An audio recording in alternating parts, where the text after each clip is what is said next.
Why is it so peaceful to shoot a landscape photography? Well, that's the topic for today's video.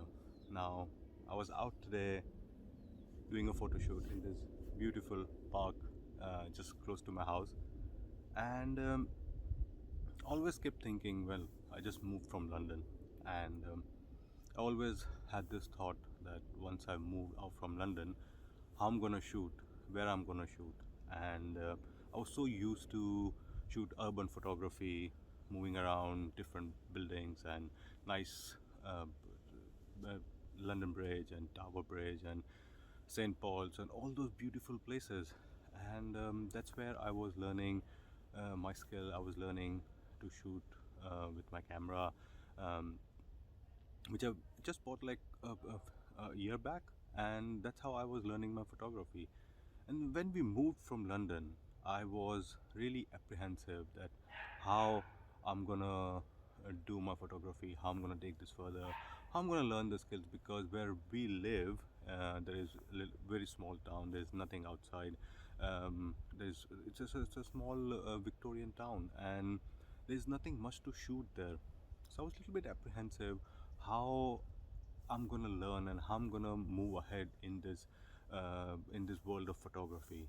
And then I started walking just nearby. There's a small park outside and small fields, and I realized that landscape is so peaceful when we are out here, and almost you don't see anyone around. Only you see is this beautiful trees, woods, and just big landscape. The best part about shooting landscape is that you're just by yourself. Well, normally what I do is put my headset, listen to my music, and I keep walking around, and it's just like meditation. So if you guys do meditation, you know how it feels when you're in your zone. This is how I feel when I'm out shooting landscape, shooting these beautiful trees, bu- this nice park and woods and stuff. So it's just like you are in your zone, and this is what I love doing. And this is where I found that I started liking landscape. I started see the when you do photography, there are basic composition, there are basic rules of composition, there are basic rules of framing, that you have to use the rule of thirds, and you have to use the rule of odds, rule of negative space, and then you have to put some subject in this frame, you have to put particular subject in that frame, the exposure you has to be perfect, reflections and all those things. Fair enough, this is all said and done, it's all good, but when it comes to landscape, I feel there are no rules, because landscape has no rules. And you just realize when you're in the landscape, you just realize that you are so small, and you are just a tiny bit small version of this whole universe. That's the best part about shooting landscape.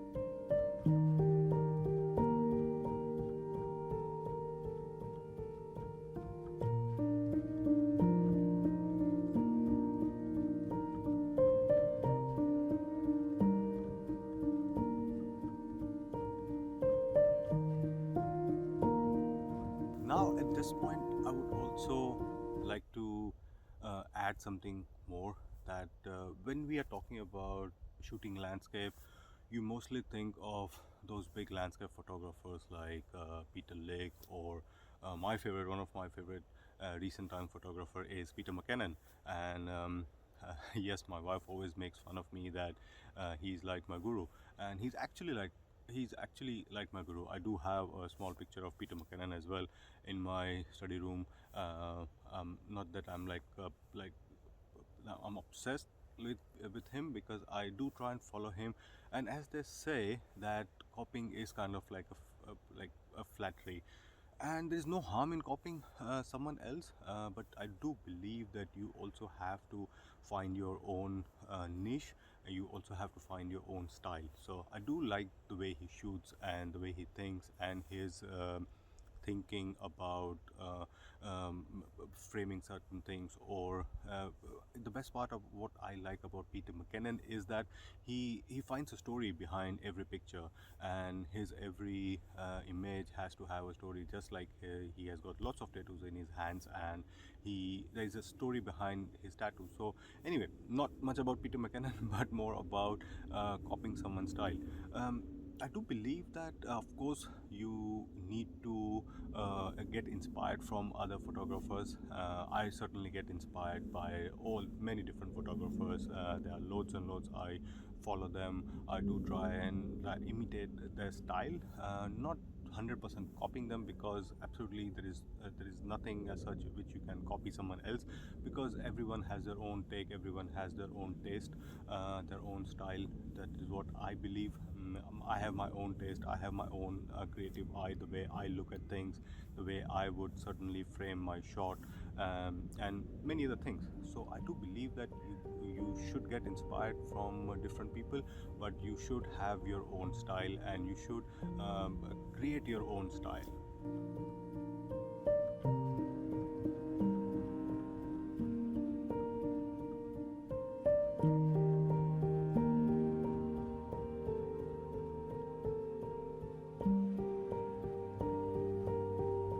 Now, the last thing I want to talk about is gears, and mostly people are very apprehensive, and they think that if you want to shoot landscape, you're going to have very high-end top-end cameras and big lenses and filters and tripods and everything. Now, I have a very easy theory for that. That if you want to shoot, if you want to take pictures, the best camera is in your pocket, your phone, of course. I have taken so many nice pictures just from my phone, out of from my pocket. So that's the best camera. But when I'm saying you don't need the best cameras, I'm not saying that you can have any sort of cameras. Now, I normally use Canon, but for now, all I want to say is don't be too rigid about camera gears. Any sort of the most important thing about landscape photography is you need mid-range lenses and a camera which can shoot good photos, can be taken well. As I say, and as everyone says, that camera is just a tool. It doesn't guarantee that if you have the best cameras and best lenses, you're going to have the best pictures. It's as good as having a Ferrari but you don't know how to drive. So in order to drive, if you have a Ferrari, you should also know how to drive. So if you just don't expect to buy a best cameras and you can take the best pictures, it doesn't work in that way. So this is it for now. I'm gonna wrap it up, this video here, and I'm gonna see you back in the next video. Till the time, keep creating, keep shooting, and I'll see you back.